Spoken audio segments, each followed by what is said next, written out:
ಪಾಯಸಕ್ಕೆ ಈ ಥರ ಶಾವಿಗೆ ಉಪಯೋಗ ಮಾಡಿದ್ರೆ ಪಾಯಸ ಮಸ್ತ್ ಆಯ್ತು ನೋಡ್ರಿ. ಪಾಯಸ ಪಾಯಸ ಪಾಯಸ ಪಾಯಸ ಅಂದ್ರೆ ಯಾರಿಗೆ ಇಷ್ಟ ಇಲ್ಲ ಹೇಳ್ರಿ. ಸ್ವೀಟ್ ಪ್ರಿಯರಿಗಂತೂ ನೋಡಿದ ತಕ್ಷಣ ಬಾಯಾಗ ನೀರು ಬಂದ್ಬಿಡ್ತಾವೆ ನೋಡ್ರಿ. ನಿಮಗೂ ಬಾಯಾಗ ನೀರು ಬರ್ತಿರ್ಬೇಕಲ್ಲ ಪಾಯಸ ನೋಡಿ. ಮತ್ತೆ ತಡ ಮಾಡ್ತೀರಿ, ಬರ್ರಿ ಜಟ್ ಪಟ್ ಅಂತ ವಿಡಿಯೋ ನೋಡಿ ಪಟ್ ಪಟ್ ಅಂತ ಮಾಡ್ಕೊಂಡು ರೀ. ಅದು 10 ನಿಮಿಷದಾಗ ಏನು ಅಡುಗೆ ಬರಲ್ಲ ಅನ್ನೋರು ಪಾಯಸ ಮಾಡ್ಕೊಂಡು ತಿನ್ಬೋದು. ಬರ್ರಿ ಮತ್ತೆ ತಡ, ವಿಡಿಯೋ ಶುರು ಮಾಡೇ ಬಿಡೋಣಂತ. ಮೊದಲ ಒಂದು ಚಂದಂದು ಕಡೆ ಐತವ್ರಿ. ಚಂದಂದಿಲ್ಲ ಅಂದ್ರೆ ಏನು ಮಾಡ್ತೀರಿ, ಕೊಡ್ಕೊಂಬರ್ತೀರಿ. ಸುಮ್ಮನೆ ಹೇಳಿದೀನಿ ರೀ, ಹಾಗೇನಿಲ್ಲ. ನಿಮ್ಮ ಹತ್ರ ಯಾವ್ದು ಇರ್ತದೋ ಅದನ್ನೇ ತಗೋರಿ. ಅದ್ರ ತಳದಿಟ್ಟಿದ್ರೆ ಅಷ್ಟೇ ಸಾಕು. ಇನ್ನು ನಾ ಇಲ್ಲಿ 1 ಲೀಟ್ರ್ ಹಾಲು ತೊಗೊಂಡಿನಿ. ನಿಮ್ಗೆ ಎಷ್ಟು ಬೇಕೋ ಅಷ್ಟು ತಗೋರಿ. ಇಬ್ಬರಿದ್ರೆ ಅರ್ಧ ಲೀಟ್ರ್ ಹಾಲು ಸಾಕಾಗ್ತದೆ. ಒಂದು 4 ಜನ ಇದ್ರೆ 1 ಲೀಟ್ರ್ ಹಾಲು ಬರೋಬ್ಬರಿ ಆಗ್ತದೆ.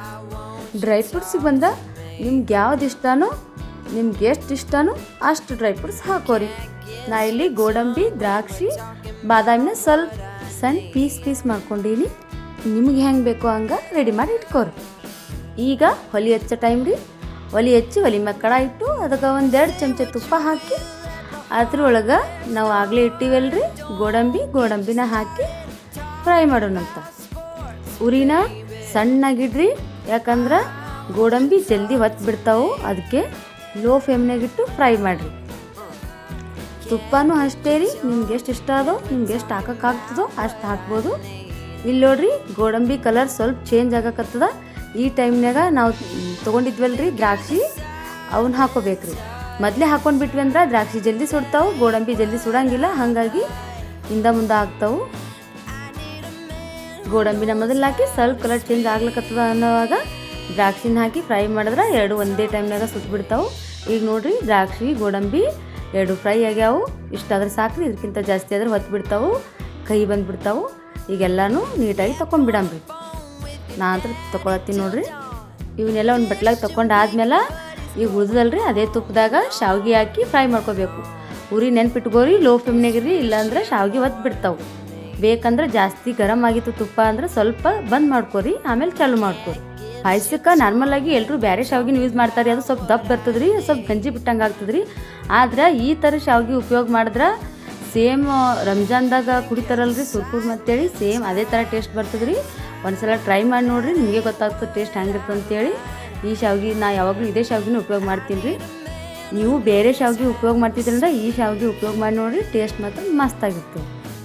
ಇನ್ನು ಉರಿ ಪೂರ್ತಿಯಾಗಿ ಕಡಿಮೆ ಇಟ್ಟು ಶಾವಿಗೆನ ಫ್ರೈ ಮಾಡ್ಕೊಳತ್ತಿ. ಈ ಶಾವಿಗೆ ಜಲ್ದಿ ಫ್ರೈನೂ ಆಗಂಗಿಲ್ಲ ರೀ, ಒಂಥರ ಕೂದ್ರಿ ಹೇಳಿದ್ದಂಗೆ ಇರ್ತದೆ. ನಿಧಾನವಾಗಿ ಫ್ರೈ ಮಾಡ್ಕೋಬೇಕು.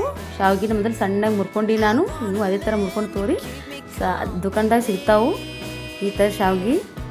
ಈ ಸೈಡ್ ನೋಡಿರಿ ಹಾಲು ಕುದಿಯೋಕೆ ಇಟ್ಟಿದ್ದೆ ನಾನು, ಹಾಲು ಕುದಿ ಬಂದಾವು. ಇಲ್ಲಿ ಶಾವಿಗೆನೂ ಫ್ರೈ ಆಗ್ಯಾವು. ಪೂರ್ತಿಯಾಗಿ ಇಷ್ಟು ಕಲರ್ ಬಂದ್ರೆ ಸಾಕ್ರಿ, ಜಾಸ್ತಿ ಉರಿಬೇಡ್ರಿ, ಯಾಕಂದ್ರೆ ಅವು ಆಲ್ರೆಡಿ ರೋಸ್ಟ್ ಥರನೇ ಇರ್ತಾವೆ. ಇನ್ನು ಕಾಯಿ ಕುದಿತಾ ಇರ್ತಲ್ರಿ, ಅದೇ ಹಾಲನ್ನೇ ಹಾಕೋಬೇಕ್ರಿ. ಮತ್ತು ಹಾರಿದ ಮ್ಯಾಗ ಹಾಕೋಬೇಡ್ರಿ, ಕುದಿತಾ ಇರೋ ಹಾಲನ್ನೇ ಶಾವಿಗೆದಾಗ ಹಾಕಿ ಮಿಕ್ಸ್ ಮಾಡ್ಕೊಂಡ್ಬಿಡೋದು. ನೋಡಿರಿ ಹಾಲನ್ನ ಅರ್ಧ ಹಾಕ್ಕೊಂಡು ಇನ್ನೊಂದು ಸ್ವಲ್ಪ ತೆಗೆದು ಇಟ್ಟೀನಿ, ಯಾಕಂದ್ರೆ ಒಂದೇ ಸಲ ಹಾಕೋಬಾರ್ದ್ರಿ. ಆಮೇಲೆ ಮತ್ತು ಲಾಸ್ಟಿಗೆ ಒಂದು ಸ್ವಲ್ಪ ಹಾಕ್ಕೊಂಡ್ವಿ ಅಂದ್ರೆ ಕನ್ಸಿಸ್ಟೆಂಟ್ ಚಲೋ ಬರ್ತದೆ. ಒಂದೇ ಸಲ ಹಾಕ್ಕೊಂಡ್ವಿ ಅಂದ್ರೆ ಗಟ್ಟಿ ಆಗಿಬಿಡ್ತದೆ ಅದು. ಈಗ ನೋಡಿರಿ ಹಾಲು ಕುದಿನೂ ಬಂತು, ಶಾವಿಗೆ ಕುದಿಯಾಕತ್ತದ. ಇದು ಏನಿಲ್ಲ ಅಂದ್ರೆ ಒಂದು 4 ನಿಮಿಷ ಕುದಿಸ್ಬೇಕ್ರಿ ಇದಕ್ಕೆ, ಅಂದಾಗ ಅದ್ರ ಟೇಸ್ಟ್ ಚಲೋ ಬಿಡ್ತದದು. ಸಣ್ಣ ಶಾವಿಗೆ ಇದ್ರೂ ಸ್ವಲ್ಪ ಜಾಸ್ತಿ ಹೊತ್ತು ಕುದಿಸಿದ್ರೆ ಟೇಸ್ಟ್ ಬರ್ತದೆ ರೀ. ಸಣ್ಣ ಉರಿದಾಗೆ ಇಟ್ಟು ಮೀಡಿಯಮ್ ಇಡ್ರಿ, ಭಾಳ ಅಂದ್ರೆ ಹೈ ಫ್ಲೇಮ್ ಇಡಕ್ಕೆ ಹೋಗ್ಬೇಡ್ರಿ, ಮೀಡಿಯಮ್ದಾಗೆ ಕುದೀಲಿ. ಒಂದು ಸ್ವಲ್ಪ ಹೊತ್ತು ಚೆಂದಾಗಿ ಕುದ್ಮ್ಯಾಗ ಸಕ್ರೆ ಸೇರಿಸೋಣಂತ. ಈ ಸದ್ಯ ಸಕ್ರೆ ಸೇರಿಸ್ಬಿಟ್ವಿ ಅಂದ್ರೆ ಶಾವಿಗೆ ಚಂದ ಕುದಿಯಂಗಿಲ್ಲ ರೀ, ಒಂದು ಸ್ವಲ್ಪ ಬಿರುಸು ಬಂದುಬಿಡ್ತದೆ ಅದು ಶಾವಿಗೆ. ಹಂಗಾಗಿ ಹೀಗೆ ಸಕ್ರೆ ಹಾಕಬೇಡ್ರಿ. ಈಗ ನಾವು ಇನ್ನೂ ಸ್ವಲ್ಪ ಹಾಲು ತೆಗೆದು ಇಟ್ಕೊಂಡ್ವಿ ಅಲ್ರಿ, ಅದನ್ನು ಇನ್ನೊಂದಿಷ್ಟು ಹಾಕೊಂಡ್ರಿ. ಅದನ್ನ ಈ ಸದ್ ನೋಡಿರಿ, ಅದನ್ನ ಪೂರ್ತಿ ಹಾಲು ಹಾಕೊಂಡ್ಬಿಡ್ತೀನಿ ರೀ ಹೀಗೆ. ಯಾಕಂದ್ರೆ ಸ್ವಲ್ಪ ಗಟ್ಟಿ ಅನ್ಸಕತ್ತದ ನನಗೆ. ಸ್ವಲ್ಪ ಜಾಸ್ತಿ ಗಟ್ಟಿಯಾಗಿ ತಿನ್ನೋರಿದ್ರಂದ್ರೆ ಶಾವಿಗೆ ಜಾಸ್ತಿ ಹಾಕ್ರಿ. ತಿಳಿಯಾಗಿ ಕುಡಿತೀನಿ ಅನ್ನೋ ಥರ ಇತ್ತಂದ್ರೆ ಸ್ವಲ್ಪ ಶಾವಿಗೆ ಹಾಕ್ರಿ, ಬರೋಬ್ಬರಿ ಆಗ್ತದೆ. ಈಗ ನೋಡಿರಿ ನಾನು ಒಂದು ಅರ್ಧ ಬಟ್ಲ ಸಕ್ರೆ ಹಾಕ್ಕೊಂಡಿನಿ, ಅಷ್ಟೇ ಸಾಕಾಗ್ತದೆ. ಒಂದು 3 ಏಲಕ್ಕಿ ಸಿಪ್ಪಿ ತೆಗೆದುಬಿಟ್ಟು ಅದನ್ನು ಸಣ್ಣಾಗಿ ಜಜ್ಜಿಬಿಟ್ಟು ಹಾಕ್ಕೊಂಡೀನಿ ರೀ. ಏಲಕ್ಕಿ ಪೌಡ್ರ್ ಇತ್ತಂದ್ರೆ ಅದನ್ನು ಹಾಕ್ಕೋಬೋದು ನೀವು. ನೋಡಿರಿ ಪಾಯಸ ಆಲ್ಮೋಸ್ಟ್ ಆಲ್ ರೆಡಿ ಆಗ್ಲಕತ್ತದ.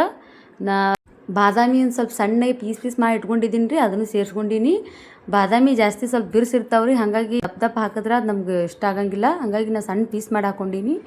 ನಿಮ್ಗೆ ಹೆಂಗೆ ಬೇಕು ಹಂಗೆ ಹಾಕೋರಿ. ಅದ್ರ ಜೊತೆ ದ್ರಾಕ್ಷಿ ಮತ್ತು ಗೋಡಂಬಿ ತುಪ್ಪದಾಗ ಫ್ರೈ ಮಾಡಿ ಇಟ್ಕೊಂಡಿದ್ದೀವಲ್ಲ ರೀ, ಅದನ್ನು ಸೇರಿಸ್ಕೊಂಡೀನಿ. ಮ್ಯಾಲೆ ಒಂದು ಚಮಚದಷ್ಟು ತುಪ್ಪ ಹಾಕ್ಕೊಂಡಿನಿ ಅಷ್ಟೇ. ನಿಮ್ಗೆ ಎಷ್ಟು ತುಪ್ಪ ಬೇಕೋ ಅಷ್ಟು ಉಪಯೋಗ ಮಾಡ್ಕೋಬೋದು. ನಮ್ಗೆ ಎಷ್ಟು ಬೇಕೋ ಅಷ್ಟು ಹಾಕೊಂಡಿನಿ ನಾನು. ಆಯ್ತು ರೀ, ಇದಕ್ಕೆ ಇನ್ನೇನು ಮಾಡಬೇಕಾಗಿಲ್ಲ, ಮುಗೀತು. ಪಾಯಸ ರೆಡಿ ಆಗಿಬಿಡ್ತು. ನೀವೇ ನೋಡ್ಲಕತ್ತೀರಿ ಎಷ್ಟು ಚಂದ ಕಾಣ್ಸಕತ್ತದ, ಎಷ್ಟು ಮಸ್ತ್ ಕಾಣ್ಸಕತ್ತದ ಅಂತೇಳಿ. ಬರೀ ಕಾಣ್ಸಕತ್ತಿದ್ದು ಅಷ್ಟೇ ಅಲ್ಲ, ಟೇಸ್ಟ್ನು ಸೂಪರಾಗಿ ಇರ್ತದೆ ರೀ. ಅಷ್ಟೇ ರೀ, ಸಿಂಪಲ್ ಸ್ಟೆಪ್ಪು ಸಕ್ಕತ್ತೆ. ಎಷ್ಟು ಮಾಡಿ ನೋಡಿರಿ, ಟೇಸ್ಟ್ ನೋಡಿರಿ. ಲೈಕ್ ಮಾಡೋದು ಮಾತ್ರ ಮರಿಬೇಡ್ರಿ. ಚಾನಲ್ ಸಬ್ಸ್ಕ್ರೈಬ್ ಆಗದೆ ಹಾಗೆ ಹೋಗಬೇಡ್ರಿ.